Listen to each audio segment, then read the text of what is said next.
Game mais arte. Qual será o resultado disso? E por falar em soma, será que dá para aprender matemática com jogos eletrônicos?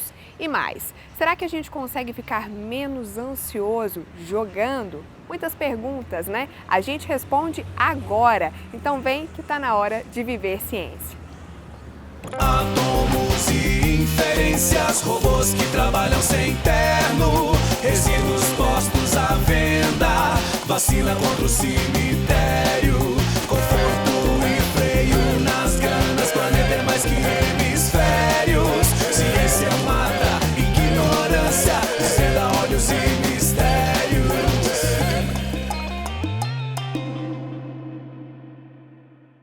Fazer atividade física é bom para a saúde e isso não é novidade. Mas se você não é lá muito fã, que tal investir nos Exergames? Cientistas da UFG identificaram inclusive que eles podem ajudar a diminuir a ansiedade.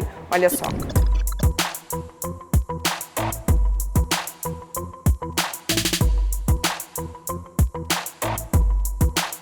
Os Exergames são jogos controlados por movimentos corporais.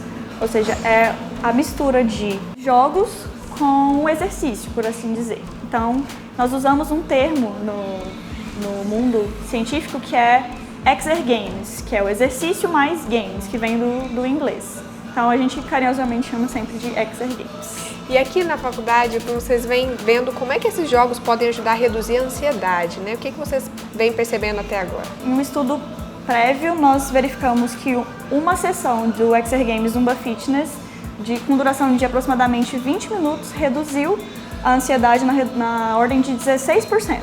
Então, apenas uma sessão que conseguiu trazer esse efeito a nível de ansiedade. O próximo passo agora é identificar o tempo desse efeito de redução da ansiedade. Essa é a proposta da pesquisa da Nayane. Eu pretendo verificar por quanto tempo existe o efeito ansiolítico pós-exercício, ou pós-exergame.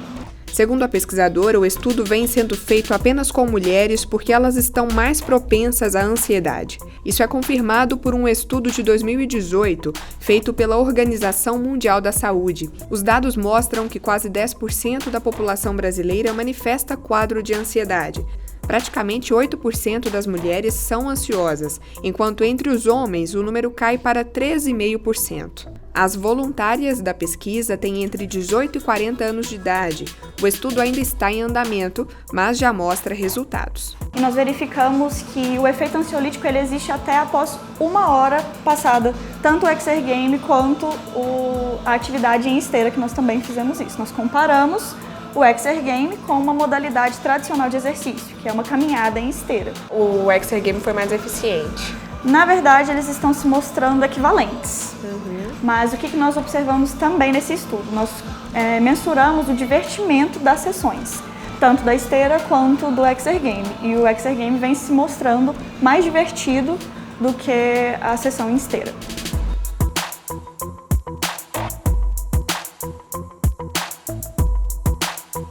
Nayane, como é que vocês fizeram essa mensuração do nível de ansiedade? Bom, nós nos utilizamos de um instrumento que é validado no mundo científico. Ele traz 20 afirmações para a pessoa que ela vai classificar em quatro níveis, por assim dizer. E aí, por meio desses scores, nós podemos mensurar o nível de ansiedade da pessoa naquele momento. Dentre uma das afirmações deste inventário, nós temos a frase "sinto-me ansiosa". E a voluntária ela classifica desde absolutamente não até muitíssimo. E aí a gente obtém o score dessas 20 afirmações para mensurar os níveis de ansiedade. Então nós fizemos as mensurações pré, pós, até 1 hora após a atividade, e aí nós observamos essas alterações. Entre 2006 e 2017, aumentou em 24% o número de brasileiros que praticam exercícios físicos.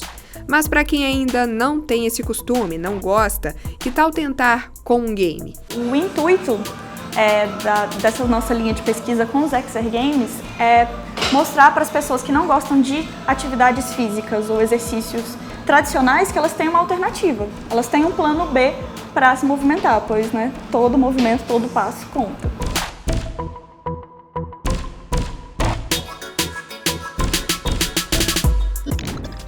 Games mais educação. Fazer essa somatória dar certo é o alvo de alguns pesquisadores da UFG. A gente te conta no próximo bloco.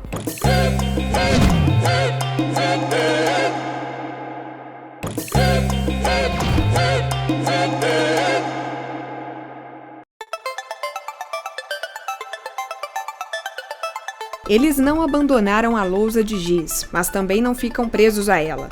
Para ensinar matemática e leitura, tem pesquisadores contando com outro tipo de tela, a digital.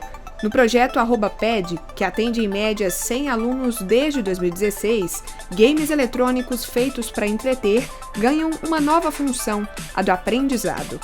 Então, por exemplo, algum jogo que tenha possibilidades de compra, não é? O personagem, para poder ele melhorar, ele pode comprar uma armadura, ele pode comprar alguma coisa X ou Y, e aí essas compras, elas precisam de uma conta matemática para ser feita, não é? Então isso é uma coisa que a gente pode trabalhar. Estratégias as mais variadas, né? Análise combinatória, a gente pode trabalhar a questão dos mapas que alguns jogos apresentam, né? Então orientação cartográfica, né? Então tem jogos de simulação, de construção, que você pode construir uma casa, que você pode construir um parque, e a partir dessas construções a gente pode problematizar, por exemplo, conceitos de geometria, né? No campo da leitura escrita, por exemplo, você tem, por exemplo, a possibilidade de trabalhar a narrativa dos jogos. Não é? Então, as falas que os personagens apresentam ao longo do jogo, né? Você pode trabalhar aqueles textos que o jogo apresenta. O primeiro passo é os próprios alunos indicarem o que eles gostariam de jogar, né? Sim.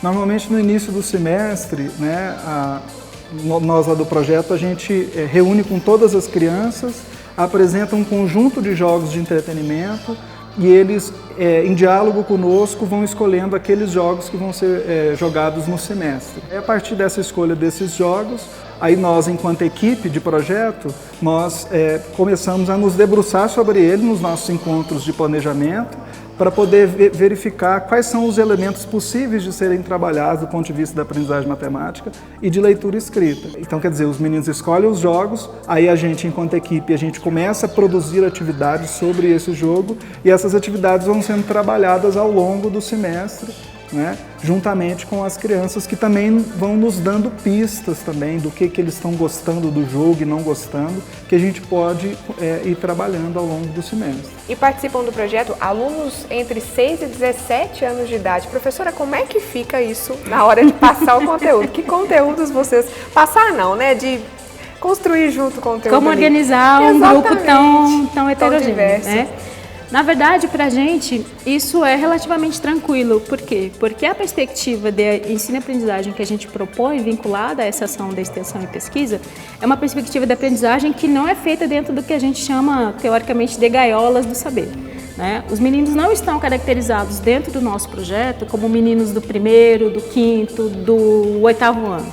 Eles estão caracterizados a partir de um mapa que a gente constrói dentro de uma perspectiva teórica que chama campos conceituais. Então, a gente estabelece os campos conceituais da adição, os campos conceituais da multiplicação, e dentro desse espectro de conhecimentos matemáticos previstos, né, e esperados para uma formação matemática mínima, a gente constrói níveis, né, de conhecimentos que são esperados no nível 1, no nível 2, no nível 3. Então, muitas vezes, a gente tem um menino que está no nível 3, que tem 8 anos, e ao mesmo tempo a gente tem um menino que está no nível 3, que tem 12 anos. Então, para a gente não interessa se na escola regular ele está no 3º ano do ensino fundamental ou se ele está no 8º ano do ensino fundamental. Eles são alocados nesses pequenos grupos a partir da sua bagagem matemática e daquilo que ele já tem construído. Você comentou que são jogos que geralmente já estão no dia a dia dos alunos. Sim. Essa seria então a principal diferença entre aprender jogando jogos de entretenimento e aprender jogando jogos pedagógicos? Sim, muitas vezes os estudantes eles apresentam alguma resistência quando a gente já leva um jogo caracterizado como um jogo de aprendizagem. É um jogo vinculado a aprender matemática, né? E aí a expressão aprender matemática já carrega um estigma de que vai ser chato, né? Ou difícil. Ou difícil, ou eu quero jogar outra coisa. E talvez esse seja o nosso maior ponto positivo com os meninos que participam das nossas atividades. Porque a gente não transforma o jogo em pedagógico. A gente transforma o pedagógico como um elemento dele e muitas vezes ele já está lá. Então, o nosso trabalho é identificar essa perspectiva, o que a gente pode explorar dentro daquele jogo. Cada jogo tem as suas limitações, mas também tem as suas potencialidades e a partir disso a gente constrói as atividades que são desenvolvidas com os pequenos grupos. Além de colocar a ideia na prática, fazendo o que na universidade é chamado de extensão, o projeto também tem pesquisas. O João, por exemplo, desenvolveu o trabalho de conclusão de curso de pedagogia por aqui. A gente estava trabalhando no TCC a ideia de o que faz um jogo ser interessante, né, para a criança.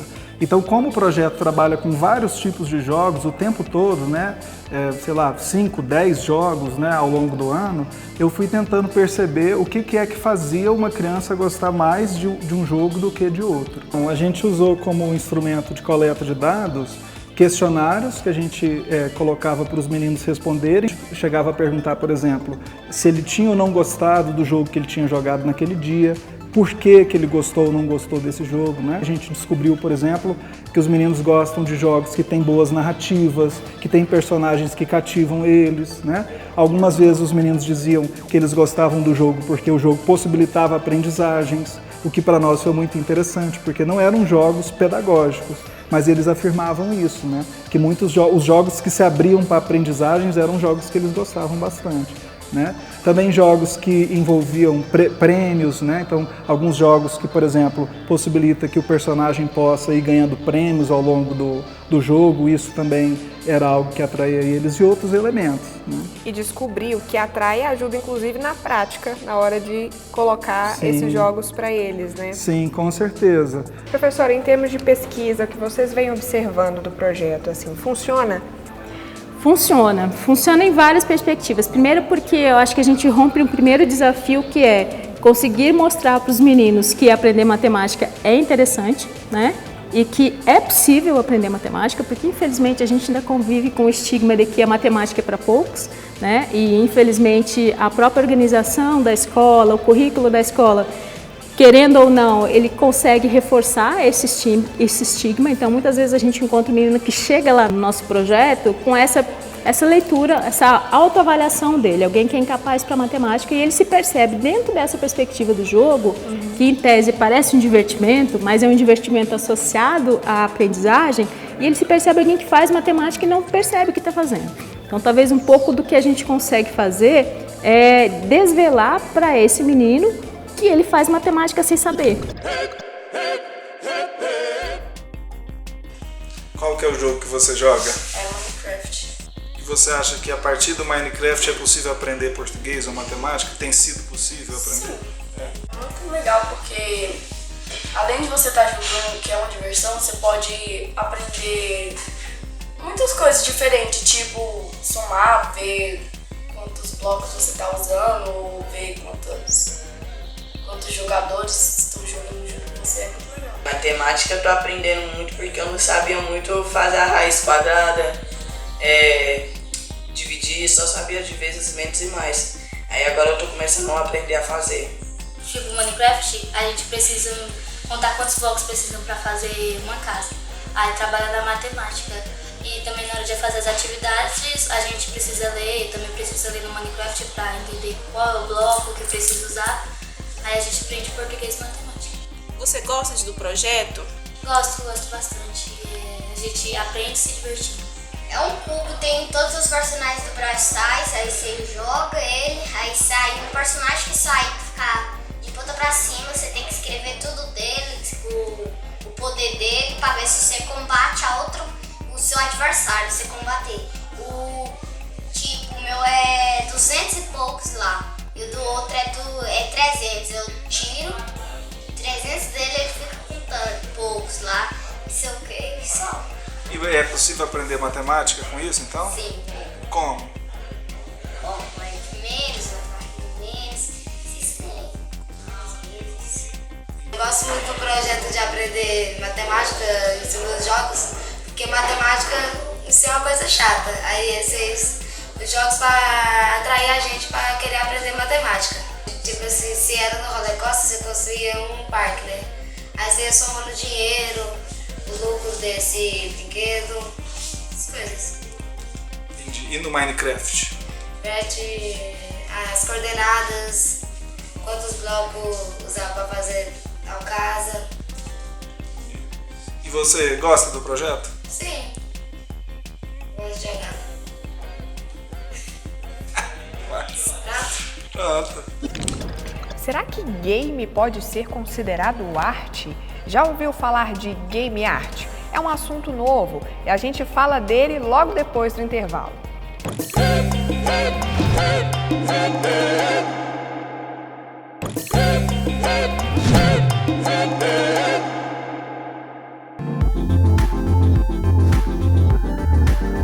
O Bruno está jogando um game que ele mesmo desenvolveu, junto do orientador, professor Edgar. Esse jogo é resultado da pesquisa que buscou entender se dá para encarar os jogos como objetos de arte. Eu encontrei 3 possibilidades.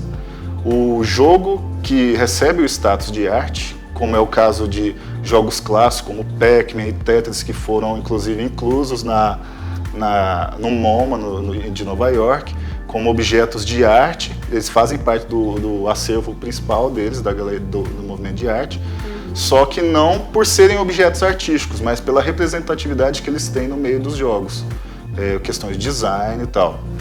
Outro ponto que a gente encontrou também são os jogos de arte, que tratam a arte dentro da ideia do jogo. Então, por exemplo, tem um jogo que foi lançado em 2016, mais ou menos, que se chama Occupy White Walls, que a ideia é você interpretar um galerista que ocupa paredes desse espaço virtual com quadros que você encontra pela internet e chama pessoas para observar esse espaço. E o terceiro, que realmente é a game art, que é quando utiliza-se da ideia do jogo para se criar um objeto artístico. Game art, mistura de game com o universo artístico, a crítica, a poética. O assunto é relativamente novo. A gente te conta agora.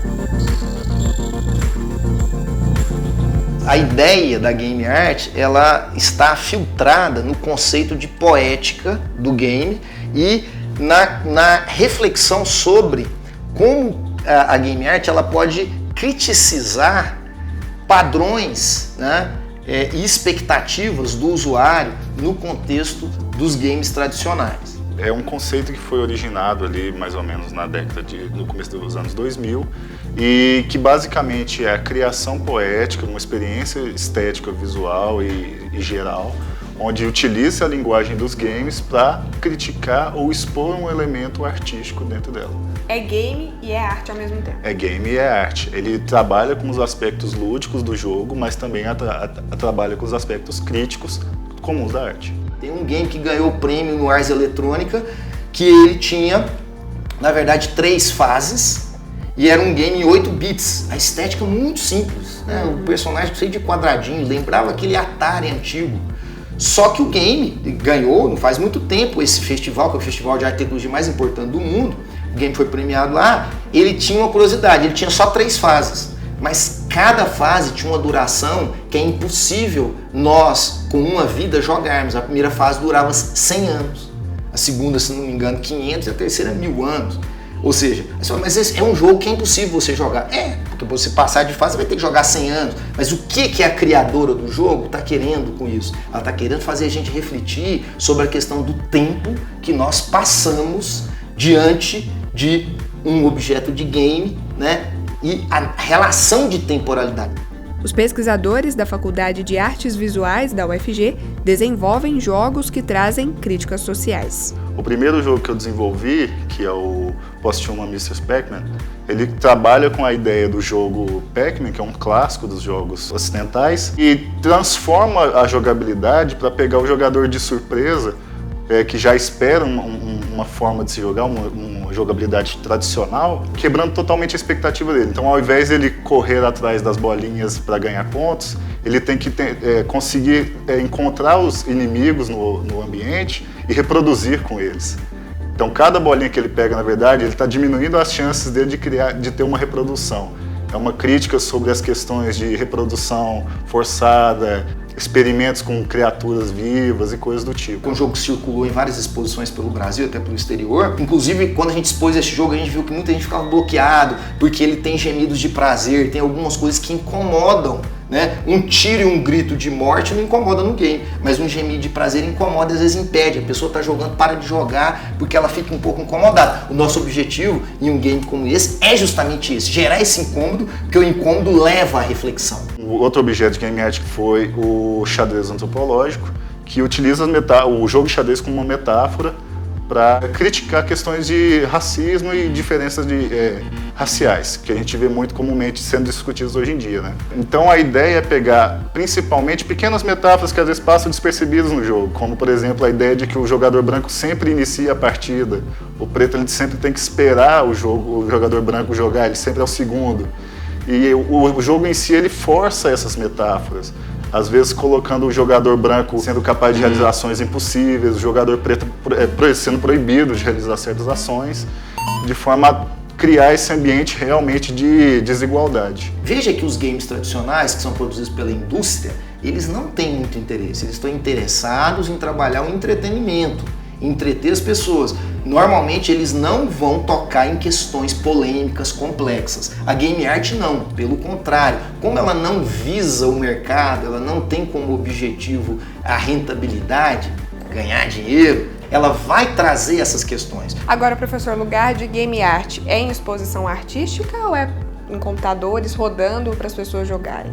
Olha, a expectativa de quem cria game art é que a game art seja jogada por todos em todos os lugares. A gente coloca ele gratuitamente, inclusive são jogos feitos no contexto da pesquisa universitária, então são jogos gratuitos, né? Os jogos que nós estamos apresentando para vocês aqui, todos eles estão disponibilizados em nossas plataformas, em nossos espaços, para serem baixados gratuitamente para as pessoas jogarem. Agora, infelizmente, por não ter esse aparato de divulgação, né, que tem a indústria dos games, a divulgação é menor, a circulação é menor. E aí a gente tem os espaços expositivos como algo muito importante, porque ao você colocar na exposição de arte o game, você vai fazer que as pessoas que circulam naqueles espaços de exposição de arte possam fruir esse game. Então é um espaço que a gente gosta, mas ele não é o que a gente quer para game. A gente quer que a game art realmente circule como todos os outros games circulam. Chegou aquela hora do Viver Ciência em que a gente escuta os nossos especialistas mirins. É o Casulo de Ideias.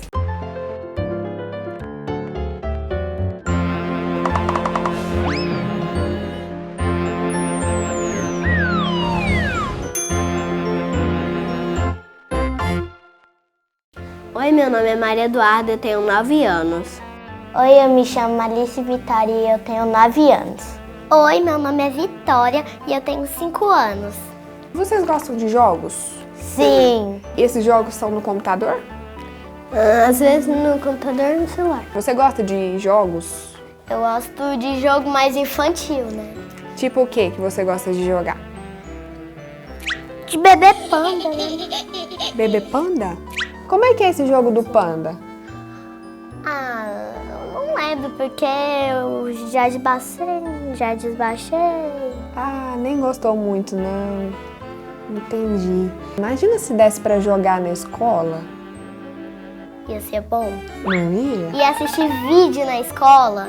Alice, fiquei sabendo que você é campeã da Olimpíada de Matemática na sua escola. Você gosta de matemática, então? Sim. Sabe o que tem pesquisadores aqui da UFG fazendo? Eles estão fazendo jogos para ensinar matemática. Enquanto a gente joga, a gente aprende matemática. Você acha que isso dá certo? Sim. É? Uhum. Deve ser divertido, né? Uhum. Na escola de vocês já aprenderam matemática assim, de um jeito diferente? Não. Jogos pra gente aprender matemática. Você acredita? O que você acha disso? Ia ser muito legal poder aprender a fazer conta, a somar. Sabia que 10 mais 10 é 10? Não, sabia que 5 mais 5 é 10? Aí, arrasou, isso aí. 10 mais 10 é 20. Muito bem.